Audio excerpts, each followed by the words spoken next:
ನರೇಂದ್ರ ಮೋದಿಜಿಯವರ ಹತ್ರ ಸನ್ಮಾನ್ಯ ಕುಮಾರಣ್ಣವರು ಮುಖ್ಯಮಂತ್ರಿಗಳಾದಾಗ ಹಲವಾರು ಬಾರಿ ನಮ್ಮ ರಾಜ್ಯದ ವಿಚಾರಗಳ ಚರ್ಚೆಯನ್ನು ಮಾಡ್ತಕ್ಕಂಥ ಹಿನ್ನೆಲೆಯಲ್ಲಿ ಭೇಟಿ ಕೊಟ್ಟಂಥ ಸಂದರ್ಭದಲ್ಲಿ ಶ್ರೀ ನರೇಂದ್ರ ಮೋದಿಜಿಯವರು 2018ರಲ್ಲಿ ಒಮ್ಮೆ ಅಲ್ಲ, 2 ಸಲ ಅಲ್ಲ, 3 ಸಲ ಅಲ್ಲ, ಹಲವಾರು ಬಾರಿ ಕುಮಾರಣ್ಣ ಅವ್ರಿಗೆ ಒಂದು ಮಾತನ್ನು ಹೇಳಿದರು. ನೋಡಿ, ನಿಮ್ಮಂಥ ನಾಯಕರು ದಯವಿಟ್ಟು ನಾವೊಂದು ಮಿತ್ರ ಪಕ್ಷವಾಗಿ ಹೊರಹೊಮ್ಮಬೇಕಾಗ್ತದೆ. ನಿಮ್ಮಂಥ ನಾಯಕರ ಅಗತ್ಯತೆ ಈ ಕರ್ನಾಟಕ ರಾಜ್ಯಕ್ಕೆ ಬಹಳ ಇದೆ. ದಯವಿಟ್ಟು ಬನ್ನಿ, ನಾನು ನನ್ನ ಎಕ್ಸ್ಟೆಂಡೆಡ್ ಸಪೋರ್ಟನ್ನು ಕೊಡ್ತೇನೆ, ಸಂಪೂರ್ಣವಾಗಿ ನಾನು ಬೆಂಬಲವನ್ನು ಕೊಡ್ತೇನೆ. 2019ರ ಲೋಕಸಭಾ ಚುನಾವಣೆ ಸಂದರ್ಭದ ಬಳಿಕ ಆ ಸಂದರ್ಭದಲ್ಲಿ ಶ್ರೀ ನರೇಂದ್ರ ಮೋದಿಜಿಯವರು ಹೇಳಿ ಕಳಿಸ್ತಾರೆ ಕುಮಾರಣ್ಣ ಅವ್ರಿಗೆ, ಈಗಾದರೂ ತೀರ್ಮಾನವನ್ನು ತಗೊಳ್ಳಿ. ಆಯಿತು, 1 ವರ್ಷ ಕಳೆದಿದೆ, ನಮಗೆ ಗೊತ್ತಿದೆ ನೀವು ಯಾವ ರೀತಿ ಸಂದಿಗ್ಧ ಪರಿಸ್ಥಿತಿಯಲ್ಲಿ ಆಡಳಿತವನ್ನು ಮಾಡ್ತಾ ಇದ್ದೀರಿ, ಎಲ್ಲ ವಿಚಾರದ ಬಗ್ಗೆ ನನಗೆ ಅರಿವಿದೆ. ನಾನು ತುಂಬ ಹೃದಯದಿಂದ ನಿಮಗೆ ಸ್ವಾಗತವನ್ನು ಮಾಡ್ತೇನೆ. ದಯವಿಟ್ಟು ಬನ್ನಿ, JDS ಭಾರತೀಯ ಜನತಾ ಪಾರ್ಟಿ ಇಬ್ಬರು ಸೇರಿ ಸರ್ಕಾರವನ್ನು ರಚನೆ ಮಾಡೋಣ. ನಮಗೆ ಸನ್ಮಾನ್ಯ ದೇವೇಗೌಡರು ಸಾಹೇಬ್ರಂತ ನಾಯಕರು ನಮ್ಮ ಜೊತೆಯಲ್ಲಿ ಇದ್ದಾರೆ ಅಂತಕ್ಕಂಥ ಒಂದು ಸಂದೇಶ ಇಡೀ ದೇಶಕ್ಕೆ ನಾವು ಕೂಡ ಸಾರದಂಗೆ ಆಗ್ತದೆ ಅಂತಕ್ಕಂಥದ್ದು ದೇಶದ ಗೌರವಾನ್ವಿತ ಪ್ರಧಾನಮಂತ್ರಿಗಳು ಶ್ರೀ ನರೇಂದ್ರ ಮೋದಿಜಿಯವರು ಸನ್ಮಾನ್ಯ ಕುಮಾರಣ್ಣ ಅವರಿಗೆ ಒಂದು ಮಾತನ್ನು ತಿಳಿಸ್ತಾರೆ. ಬಹುಶಃ ಅವತ್ತು ಕೂಡ ಕುಮಾರಣ್ಣ ಅವರು ಏನಾದರೂ ನಿರ್ಧಾರವನ್ನು ತಗೊಂಡಿದ್ದಿದ್ರೆ 5 ವರ್ಷಗಳ ಕಾಲ ಮುಖ್ಯಮಂತ್ರಿಗಳಾಗಿ ಮುಂದುವರೆದಿರೋರು. ಯಾಕೆ ಇದನ್ನೆಲ್ಲ ಹೇಳ್ತಾ ಇದ್ದೀನಿ ಅಂದರೆ, ಕಾಂಗ್ರೆಸ್ನವ್ರು ನಮ್ಮ ಬಗ್ಗೆ ಇಷ್ಟು ಮಾತನಾಡ್ತಾರಲ್ಲ. ಸನ್ಮಾನ್ಯ ದೇವೇಗೌಡರು ಸಾಹೇಬರು 2006ರಲ್ಲೂ ಕೂಡ ಕುಮಾರಣ್ಣ ಅವರು BJP ಜೊತೆ ಸರ್ಕಾರ ರಚನೆ ಮಾಡಿದಂಥ ಸಂದರ್ಭದಲ್ಲಿ ಪೂರ್ಣ ಮನಸ್ಸಿನಿಂದ ಆಶೀರ್ವಾದ ಮಾಡಿದಂಥವ್ರಲ್ಲ, ಅದು ಇಡೀ ರಾಜ್ಯಕ್ಕೆ ಗೊತ್ತಿದೆ. ಆದರೆ ದೇವೇಗೌಡರು ಸಾಹೇಬ್ರನ್ನ ಕಾಂಗ್ರೆಸ್ಸು ಯಾವ ರೀತಿ ಬಳಸ್ಕೊಳ್ತು, ಯಾವ ರೀತಿ ಅವರ ನಾಯಕತ್ವಕ್ಕೆ ಸಿಕ್ಕಬೇಕಾದಂಥ ಗೌರವವನ್ನು ಕೊಡ್ದಿರ ಅವ್ರನ್ನ ಯಾವ ರೀತಿ ನಡೆಸ್ಕೊಂಡ್ರು ಅಂತಕ್ಕಂಥ ನಿದರ್ಶನಗಳು ಸಾಕಷ್ಟು ನಮ್ಮ ಕಣ್ಮುಂದೆ ಇದೆ. ಇವೆಲ್ಲವನ್ನ ನೋಡಿ ಬೇಸತ್ತು ಕೊನೆಗೆ ಈ ರಾಜ್ಯದ ಸಮಗ್ರ ಅಭಿವೃದ್ಧಿಗೆ, ಅದರಲ್ಲೂ ಶ್ರೀ ನರೇಂದ್ರ ಮೋದಿಜಿಯವರಂಥ ನಾಯಕತ್ವಕ್ಕೆ ಕನ್ನಡಿಗರು ಇವತ್ತು ಒಂದು ಕೊಡುಗೆಯಾಗಿ ಸನ್ಮಾನ್ಯ ದೇವೇಗೌಡರು ಸಾಹೇಬರು, ಕುಮಾರಣ್ಣ ಅವರು ಜೊತೆಯಲ್ಲಿ ಶ್ರೀ ನರೇಂದ್ರ ಮೋದಿಜಿಯವರು ಇವತ್ತು ಅವರ ಒಂದು ಸಮ್ಮಿಲನ ಏನಿದೆ, ಮತ್ತೊಮ್ಮೆ ಹೇಳ್ತೇನೆ, ನನ್ನ ಮಾಧ್ಯಮದ ಸ್ನೇಹಿತರಿಗೂ ಹೇಳ್ತೇನೆ, ಭಾಳ ಜನ ಅಂದ್ಕೊಂಡಿರ್ಬೋದು JDS ಮತ್ತು ಭಾರತೀಯ ಜನತಾ ಪಾರ್ಟಿಯ ಮಿತ್ರತ್ವದಲ್ಲಿ ಏನೋ ಬಿರ್ಕಾಗ್ಬಿಟ್ಟಿದೆ, ಏನೋ ಸಮಸ್ಯೆ ಆಗ್ಬಿಡುತ್ತೆ, ಮುಂದುವರಿಯೋದಿಲ್ಲ ಈ ಮಿತ್ರತ್ವ ಅಂತ. ಇವತ್ತು ಈ ವೇದಿಕೆ ಮೇಲೆ ಹೇಳ್ತೇನೆ, ಸನ್ಮಾನ್ಯ ದೇವೇಗೌಡರು ಸಾಹೇಬ್ರಾಗಲಿ, ವಿಶೇಷವಾಗಿ ನಾನು ದೇವೇಗೌಡರು ಸಾಹೇಬ್ರ ಬಗ್ಗೆನೇ ಒತ್ತಿ ಹೇಳ್ತೇನೆ, ಅವರು ತಗೊಂಡಂಥ ಯಾವುದೇ ನಿರ್ಧಾರ ಇಲ್ಲಿಯವರೆಗೂ ಆ ನಿರ್ಧಾರದಲ್ಲಿ ಒಂದು ಸ್ಪಷ್ಟತೆ ಇರುತ್ತೆ, ಒಂದು ಬದ್ಧತೆ ಇರುತ್ತೆ. ಅವರು ಬೆಳಗ್ಗೆ ಒಂದು, ಮಧ್ಯಾಹ್ನ ಒಂದು, ರಾತ್ರಿ ಒಂದು ನಿರ್ಧಾರವನ್ನು ಬದಲಾವಣೆ ಮಾಡ್ತಕ್ಕಂಥ ನಾಯಕತ್ವ ಅಲ್ಲ ಸನ್ಮಾನ್ಯ ದೇವೇಗೌಡರು ಸಾಹೇಬ್ರದ್ದು. ಪೂರ್ಣ ಪ್ರಮಾಣದ ಮನಸ್ಸಿನಿಂದ ಇವತ್ತು ಜನತಾದಳ ಪಕ್ಷ, ಭಾರತೀಯ ಜನತಾ ಪಾರ್ಟಿ ಕಳೆದ ಸಂಸತ್ ಚುನಾವಣೆಯಲ್ಲಿ ಒಗ್ಗಟ್ಟಾಗಿ ಕೆಲಸವನ್ನು ಮಾಡಿದ್ದೇವೆ. ಇದೇ 2019ರ ಲೋಕಸಭಾ ಚುನಾವಣೆ ಸಂದರ್ಭದಲ್ಲಿ ಕಾಂಗ್ರೆಸ್ಸು ಮತ್ತು JDS ಸಮ್ಮಿಶ್ರ ಸರ್ಕಾರದಲ್ಲಿತ್ತು. ಆಗ ದೇವೇಗೌಡರು ಸಾಹೇಬ್ರನ್ನ ತುಮಕೂರಿಗೆ ಕರ್ಕೊಂಡೋಗಿ ಸೋಲಿಸಿದಂಥವ್ರು ಇದೇ ಕಾಂಗ್ರೆಸ್ ಅವರು. ಮಂಡ್ಯದಲ್ಲಿ ನನ್ನ ಸೋಲಿಗೆ ಕಾರಣ ಆದಂಥವ್ರು ಇದೇ ಕಾಂಗ್ರೆಸ್ ಅವರು.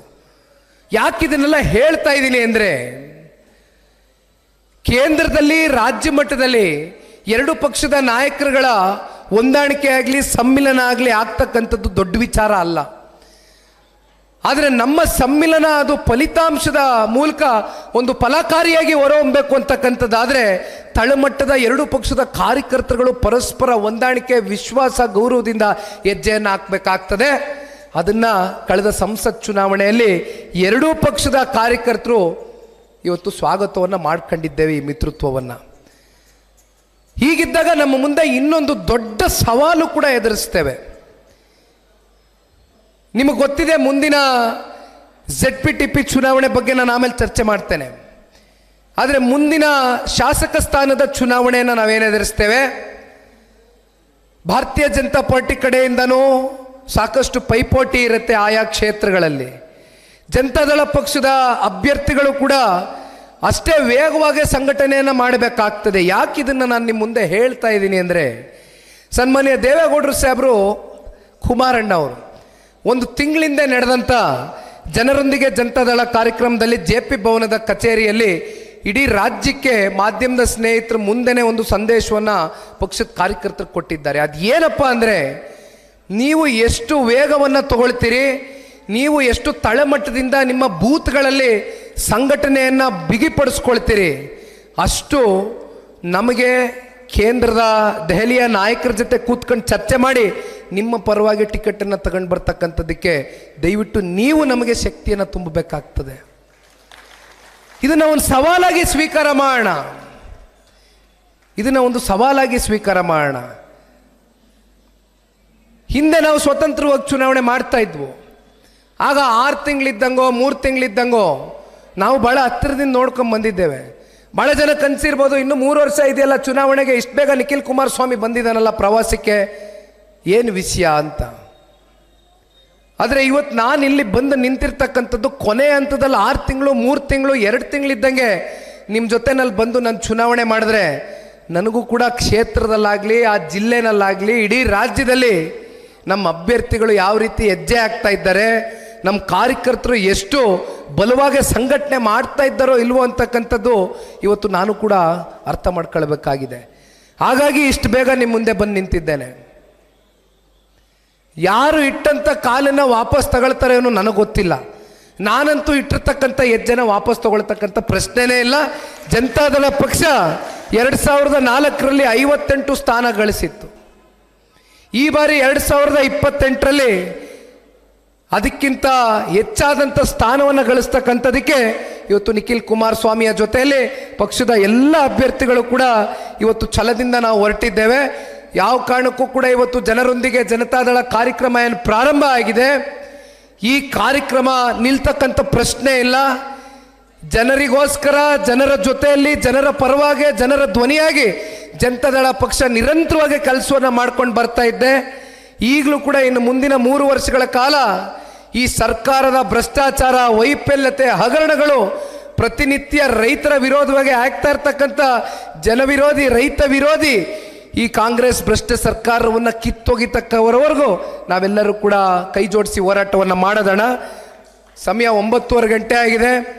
ಅಪ್ಪುಗೌಡರು ಮನೆಯಲ್ಲಿ ಕಡಕ್ ರೊಟ್ಟಿ ವ್ಯವಸ್ಥೆ ಮಾಡ್ಕೊಂಡಿದ್ದಾರೆ, ಶೇಂಗಾ ಕಡಕ್ ರೊಟ್ಟಿ ಎಲ್ಲ ಮಾಡಿದ್ದಾರೆ. ಹಾಗಾಗಿ ಊಟ ಮಾಡ್ಕೊಂಡು ಅಲ್ಲಿಂದ ನಾನು ಬಾದಾಮಿಗೆ ತೆರಳಬೇಕು. 2 ಗಂಟೆ ಕಾರ್ನಲ್ಲಿ ಹೋಗ್ಬೇಕಾಗ್ತದೆ. ನಾಳೆ ಬಾದಾಮಿನಲ್ಲಿ ಮತ್ತೊಂದು ಜನರೊಂದಿಗೆ ಜನತಾದಳ ಕಾರ್ಯಕ್ರಮ ಇದೆಯಣ್ಣ. ಮತ್ತೊಮ್ಮೆ ನೋಡಿ, ಇವತ್ತು ದೊಡ್ಡಪ್ಪಗೌಡರು ಮಾತಾಡ್ಬೇಕಾದ್ರೆ ಹೇಳ್ತಾ ಇದ್ರು, ಇಲ್ಲಿ ಯಾರು ದುಡ್ಡು ಕೊಟ್ಟು ತಂದಂಥ ಜನ ಅಲ್ಲ, ಮನಸ್ಪೂರ್ವಕವಾಗಿ ನಮ್ಮನ್ನೆಲ್ಲ ಬೆಳೆಸಿ ಹರಿಸಿರ್ತಕ್ಕಂಥ ಕಾರ್ಯಕರ್ತರಿಗೂ ಜನಗಳು ಇವತ್ತು ಇಲ್ಲಿ ಬಂದು ನಿಂತಿದ್ದೀರಿ. ಅಪ್ಪುಗೌಡರ ಅಭಿಮಾನಿಗಳು, ಪಕ್ಷದ ಹಿತೈಷಿಗಳು ಎಲ್ಲರೂ ಬಂದು ನಿಂತಿದ್ದೀರಣ್ಣ.